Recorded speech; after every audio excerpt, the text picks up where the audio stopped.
Hello, friends. This is Dave Hurwitz, executive editor at ClassicsToday.com, here with another dismal CD of live recordings led by that favorite of cult people, Jascha Horenstein. Here he is, doing the Shostakovich First Symphony and Nielsen's Fifth. Well, we have to talk about those in some detail, and we will momentarily. But first, we have to deal with the essay in this book. This is on ICA Classics, by the way. These are live recordings with the Royal Phil and the New Philharmonia from the BBC. There is an essay here by one Raymond Holden, which begins as follows, and we need to unpack this a little bit. Jascha Horenstein is one of music's most divisive and enigmatic figures. No, he's not. He's a minor figure of no special importance. Let's get that straight right away. I mean, we're already beginning with an exaggeration, really a ridiculous exaggeration.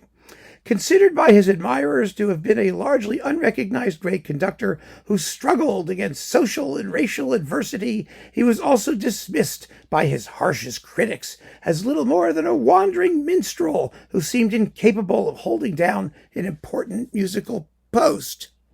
Okay, let's get this straight. There are cult admirers of Horenstein. They love everything he did. They love him. They love everything about him. His harshest critics. What does that mean? The idea is the antagonism that's being set up here, the antithesis, is between those who admire him unthinkingly and those who detest him equally unthinkingly. But that's not the situation at all. There are, admittedly, those who admire him unthinkingly or uncritically. But on the other side, there are simply people who have discerning taste, who make the comparisons, and who listen to his recordings and find him wanting, with good reason, factual reason. Actually, it's not just a question of taste. It's a question of what he physically did, which we can compare. And, thinking about what other people did better. Yeah, okay. So there's that. So what is the truth about Horenstein? The truth. Yeah, right. Like this guy's going to get at the truth. And what really does define a great conductor? Who cares? I mean, seriously, folks. I mean, that's just ridiculous. Is it perhaps a string of increasingly illustrious appointments with internationally famous opera houses and orchestras, or possibly an extensive discography with one of the world's great recording houses, or maybe simply the fame and fortune that comes from being an instantly recognizable public figure? Well, those don't hurt, for sure. If those are the true criteria for conducting greatness, then Jascha Horenstein did indeed fail miserably. Yet, when one speaks candidly and openly, here we go. Honesty, the honest truth, right? With professional musicians from the older generation who played under him, or to musically literate listeners who attended some of his later performances. Get that, musically literate listeners. The others are not musically literate listeners. Okay, so we know where this guy really stands, don't we? I mean, this is so hypocritical. Oh, my God. Okay, wait a minute. All right, let's see. It is immediately clear that Horenstein was an artist of the front rank who had the capacity to enthrall audiences and motivate players. His penetrating readings of established masterpieces, his enthusiastic advocacy of the music of his own time, and his ability to create a unique sound world that was undeniably his own. Yeah, what is that? Have since elevated him to cult status.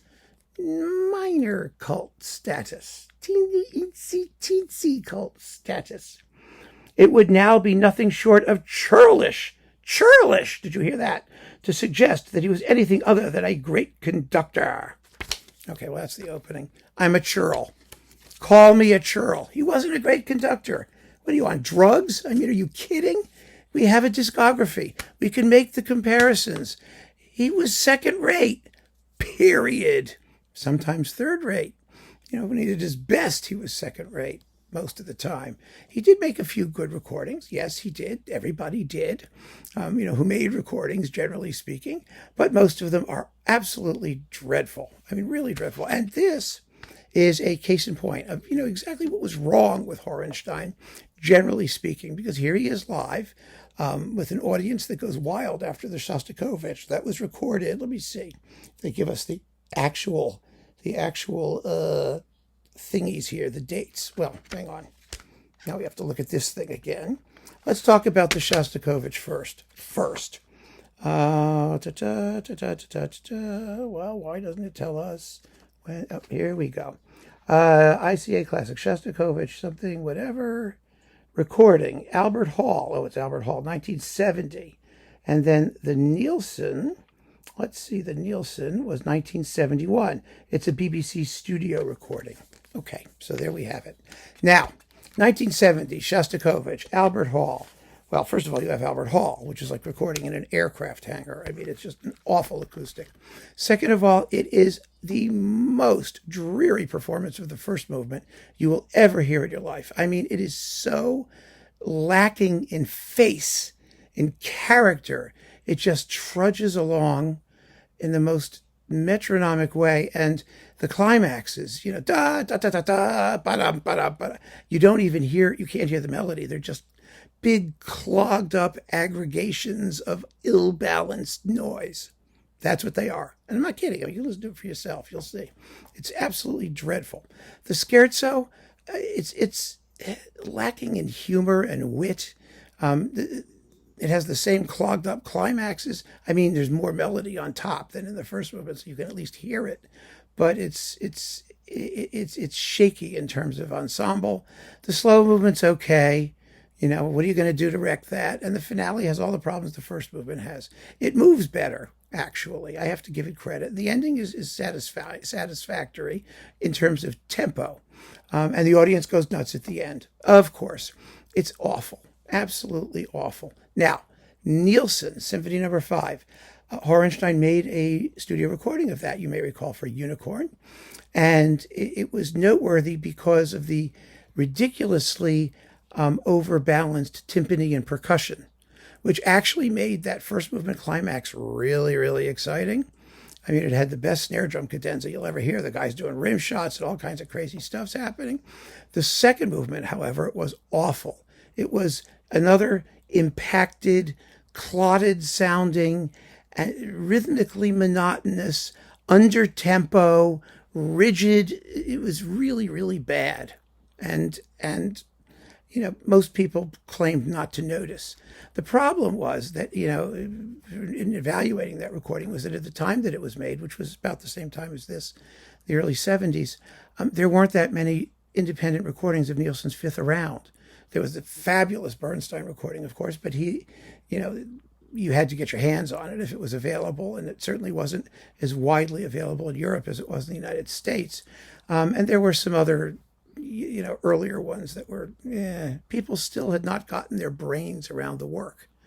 The truth is, the piece really only came into its own in the past 20 or 30 years when Nielsen cycles started coming out and Scandinavian conductors who knew the music began to, get their batons on it and conduct it properly. After that, there had been a whole bunch of excellent versions of the Fifth Symphony, all of which were better than Horenstein's. So that's that. Now this recording, this BBC studio thing, is better in the second movement. It's quicker, first of all. It generates some real ferocity in that first fugue. The ensemble is still kind of, Horenstein was not a guy to keep an orchestra together very well. It's shaky in spots.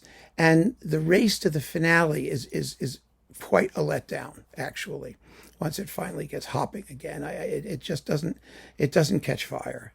It gets more lethargic as it goes. And that's a pity, but it begins well, so that was okay.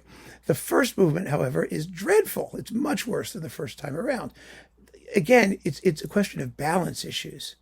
I mean, the snare drum cadenza drowns out the whole orchestra, which is physically impossible. I mean, if you actually have heard Nielsen's Fifth live, and I have several times, you can have a whale of a snare drum cadenza, but you still have to hear the rest of the orchestra.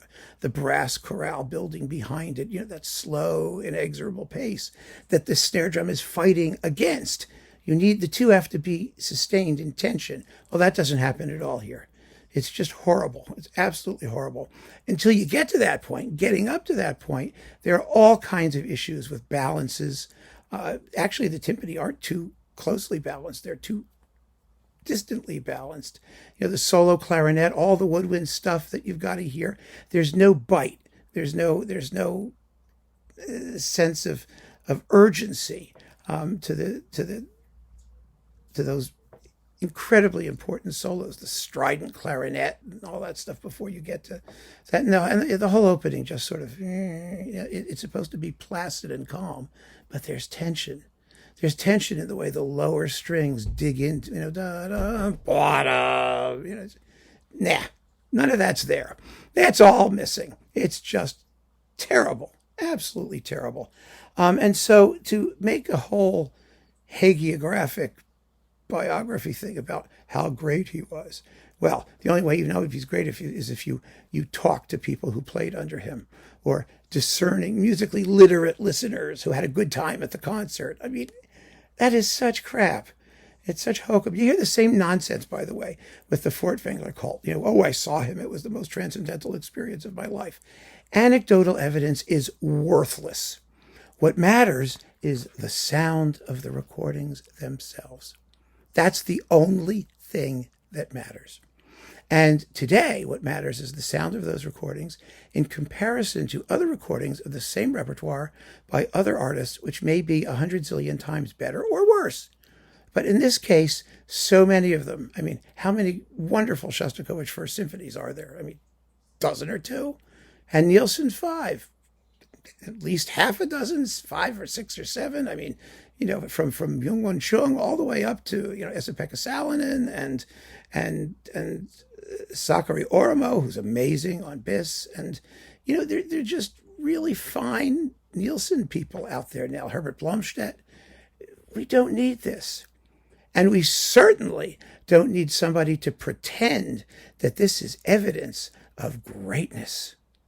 That is gaslighting in the worst possible sense. Nothing more. So there you have it, my friends. Yuck! Keep on listening, and thanks for joining me. Take care.